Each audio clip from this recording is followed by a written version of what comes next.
Issues face कर रहे हैं आज, रोजगार की बात हो या अपने सपने साकार करने की बात हो, उन सबको एक बल देने का काम ये बजट में उन्होंने किया है।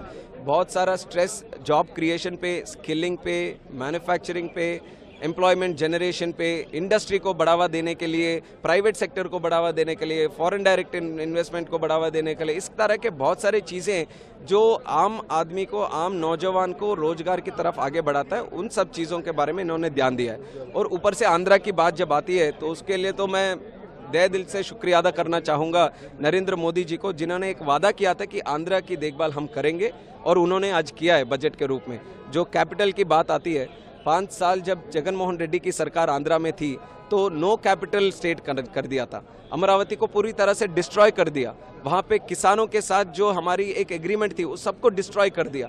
तो उसको एक बल देने के लिए आज 15,000 करोड़ का पैकेज एक जो दिया हुआ है, उसके लिए हम अपने किसानों की तरफ से, स्टेट की तरफ से हम शुक्रिया अदा करना चाहेंगे। ये केवल एक बजट वाला इशू नहीं है, ये इमोशनल इशू है आंध्रा के लिए। उसको एक जगह मिला है आज बजट में। और पोलोवरम प्रोजेक्ट जो लाइफलाइन है आंध्रा के लिए, उसके बारे में भी उन्होंने बोला कि वो ऑन टाइम वो रिस्पॉन्सिबिलिटी के साथ कंप्लीट करेंगे, तो वो भी एक अच्छी बात है आंध्रा के लिए। और ऊपर से जो बैकवर्ड डिस्ट्रिक्ट्स हैं आंध्रा में, उसका भी एक मेंशन उन्होंने किया था कि वहाँ पे भी सेंट्रली स्पॉन्सर्ड स्कीम्स हो या फिर अलग तरीके के पैकेजेस हो, वो सब भी इम्प्लीमेंट करके वहाँ पे जो स्टैंडर्ड ऑफ लिविंग है वो हम आगे बढ़ाएंगे। वहाँ पे जो गरीब लोग हैं, अंत्योदय लोग हैं, उन सबको भी हम आगे बढ़ाएंगे। तो इस तरह की चीज़ें जब बोली जाती हैं बजट में, तो ज़रूर हमारे आंध्रा के लोग में या 5 करोड़ जो आंध्रा के लोग हैं उनमें एक विश्वास पैदा होता है कि चुनाव से पहले जो वादा किया था वो अब पूरा होने वाला है।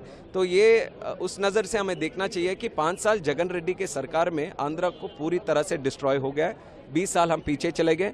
अगर केंद्र सरकार आगे आकर हमें हाथ नहीं बढ़ाता तो हम आगे नहीं बढ़ सकते। तो वही नरेंद्र मोदी जी ने समझकर आंध्रा की ओर एक हाथ बढ़ाया कि हम साथ हैं, तो उसके लिए हम बहुत बहुत शुक्रिया अदा। लेकिन जिस तरीके से ऑपोजिशन कह रहा है कि कुर्सी बचाओ, अरे ऑपोजिशन हाँ, तो ऑपोजिशन को क्लैरिटी मेंटेन करना पड़ेगा। मैं कल तक देख रहा हूँ, कल तक उनको बोलते हैं कि तेलुगु देशम कुछ मांग नहीं रही, तेलुगु देशम कहीं पर कुछ बोलती नहीं है, तेलुगु देशम को आंध्रा के लिए कुछ पूछना नहीं है। अब जब बजट में इतना सारा है तो बोलते हैं कि जब आंध्रा को ही चला गया है, सब इधर ही हो रहा है। तो चाहते क्या, आंध्रा को पैसा मिले ऐसे चाहते हैं कि आज ना मिले ऐसे चाहते हैं? उनको एक क्लैरिटी मेंटेन करना पड़ेगा।